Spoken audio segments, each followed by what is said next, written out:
Yeah, back again. So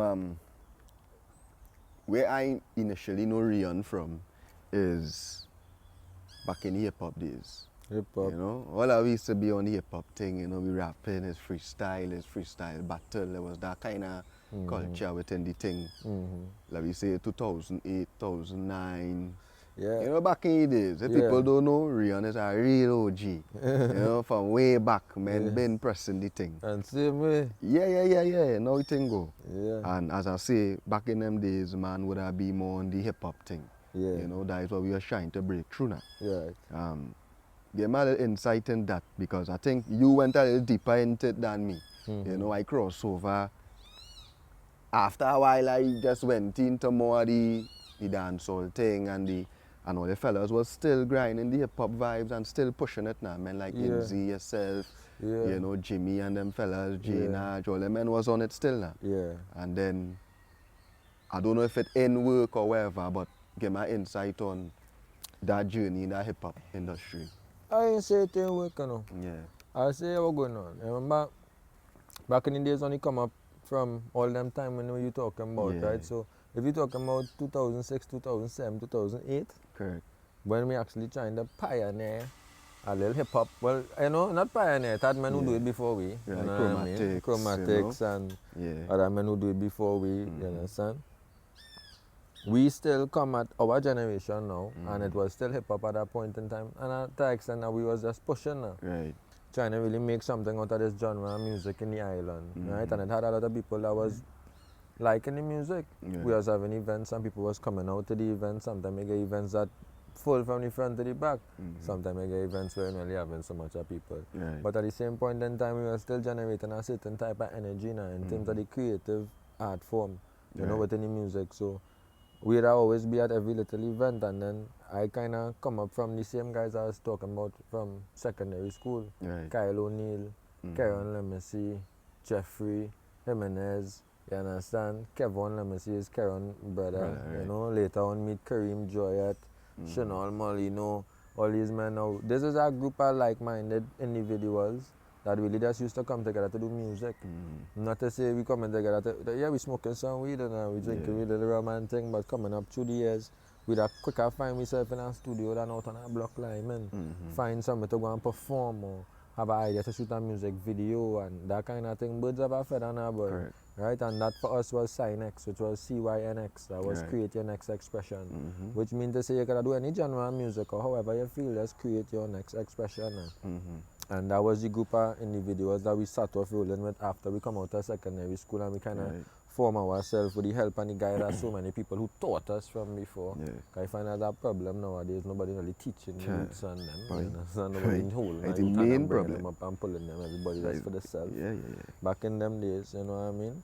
Grateful to so many who would give we the keys now and show we how to function for ourselves, so that we was able to kind of transition from boys to being young men into trying to be men, you know. And they teach us in all aspects of life, not just in the music, but they will teach us how to be young men and men, How and to walk, everything, how to talk, how to walk, how to talk, how to function. move, how to function in the society now. Whereby we can still be upstanding citizens today, but still have mediums of expression where you can sit down in your own studio now.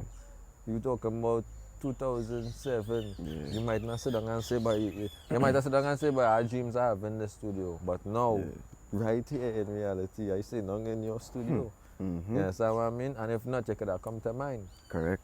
You understand? So it's the visions where you come and you bring to life. You know what I mean? So, yeah, respect to that. Yeah, so the whole hip hop thing, as I say now, all the thing.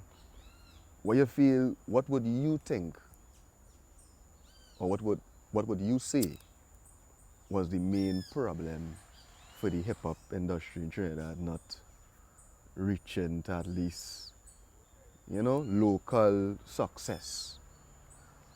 When I mean success, you know what I mean, right? As in getting it playing on the airwaves, you know, artists getting booked in events.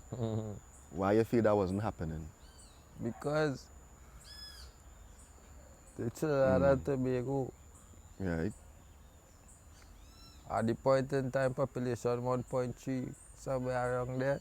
Right. The majority of the population didn't want to hear hip hop. Much Why? much less so Trinidad hip hop. They just didn't want to hear it. It's not, you know, hear what's going on. It's not so much so our culture. Right. Right? If you look at, okay, so that was a period of time when we was pioneering it all over again. And hip hop had a wave again. Right. And it had hip hop playing on the radio from Trinidad. Right. And it had hip hop shows, and any little thing that happened, and an international artist come and might have squeezed in a little hip hop artist, and so it was going somewhere, but it wasn't the majority of people in the island that favored that now. But really and truly, that's just how it is. That's business. You know what I mean? If really and truly you don't have enough buyers, no matter where you're selling it, the stock will sit down and stay right there because they are not interested in the product as much. Now, here I was saying, it still was on behalf of the artists and them too to try ways and means to make the music more palatable to when the they say consumers. palatable, what do you mean? Well, make the people of the island enjoy it more. A lot of them, it was a divide sometimes. You think there wasn't being relatable? Because on different levels. if I had to say why I believe the hip hop industry didn't, you know? Well, I would just say on different levels first thing, because I believe it had some people from the island. Remember, these are the consumers. This is not the people. This is the man who driving in the taxi, the man who working in the pharmacy, the man, just the normal person who's consuming music, right? And they have to kind of like your music to spend money, to dress up and come to your event and patronize your bar, and you know what I mean, and buy music online and all these kind of things, right? So these are the consumers of the music, right? It had a divide, first thing first, and who's singing rap in Trinidad and singing like foreign, and who's singing rap in Trinidad and singing like Chinese. And then it had people who just didn't like how a Trini was singing and rapping. They wanted to sing more like how the foreigners were sung. But then it had some people who was always saying, nah, them singing like the foreigners and them. Them ain't even singing like themselves. So you see all of these things now really and truly, I would say that is why reggae music and dancehall music was a lot more palatable to the consuming ears of the public. Why is it that? Because of where we from is Trinidad and Tobago, and this is the music that's close to us now, boy, which is Caribbean just Jamaica. song. It's a Caribbean sound. It's something that we are accustomed to. It's not like if they just come and try to introduce opera in a big way, like if we would take off and run with it now. True. It's had roots there still, where reggae music is concerned. We having a lot to do with that, and them having a lot to do with us, and then soca music as well, and then dancehall music. And this is a rhythm and a beat and something not in depth and born in we from the ancestors come straight back down to just we who is here right now. So that rhythm and that move and nothing that is carry we. So really and truly off the bat, these are the genres of music that will attract the general public. But we as Caribbean people just listen to hip hop. We do listen to hip hop. So why we don't want to hear it from a Trinidadian if he do it well? And I say no. It have many levels to it, because I for sure, and you for sure know real Trinidad rappers that will do it well. They do it well. It have some of them who still doing it well. Right. At the end of the day, these people at their own level, they still have to learn how to market and distribute themselves.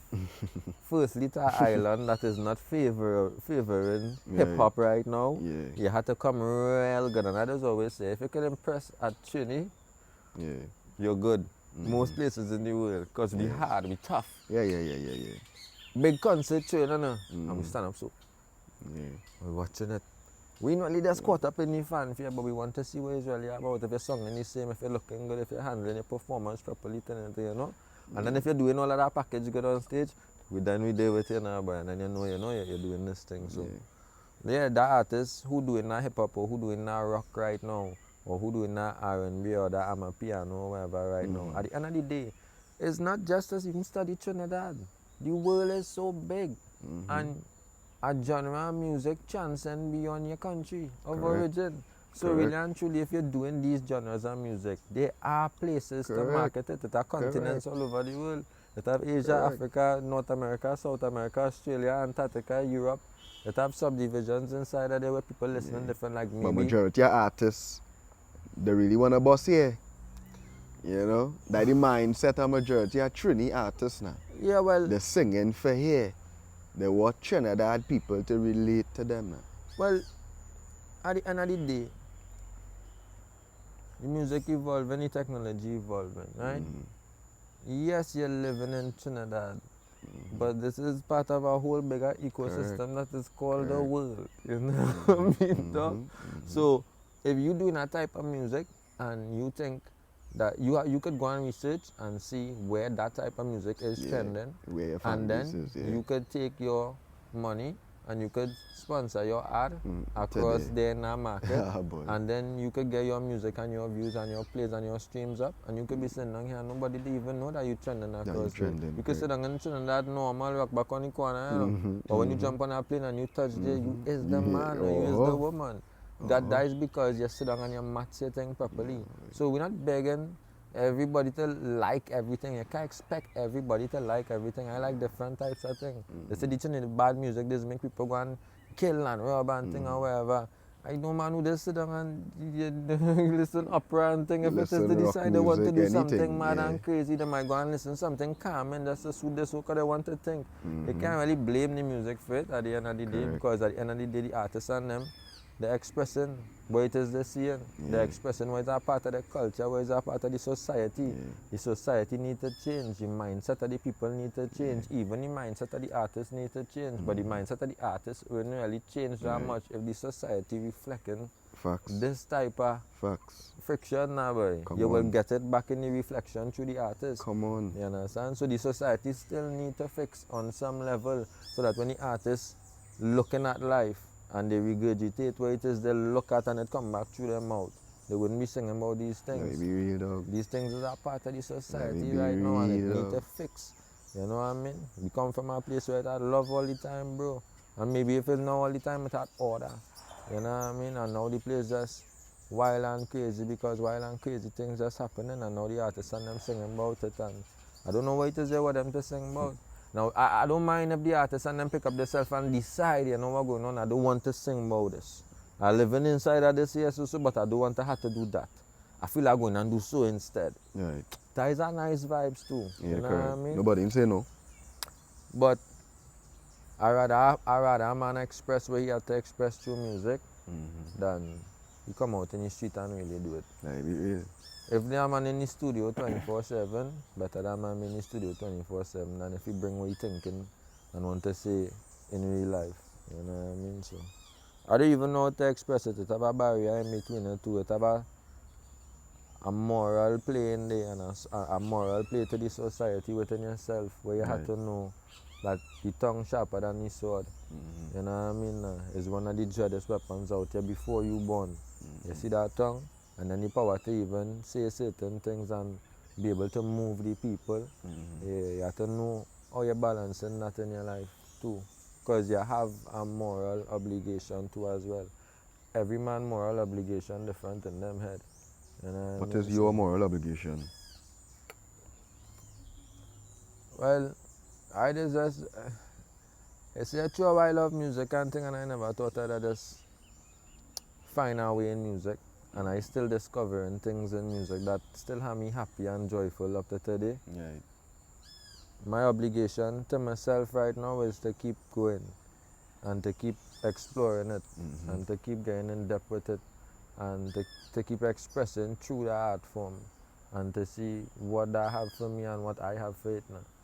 You know what I mean? And my obligation to out here is to express myself so I can experience me. But within me understanding that my expressions could still play an effect on a person and make a person feel a certain way. So I could try my best to do my thing in an artful way, but not in a way to just express like the total anger or the total, you know what I mean? We as artists, we have ways that we can change that up and still get the point across. Facts. So there's versatility is what you could expect from me right now. You know what I mean? Me expressing myself in different ways.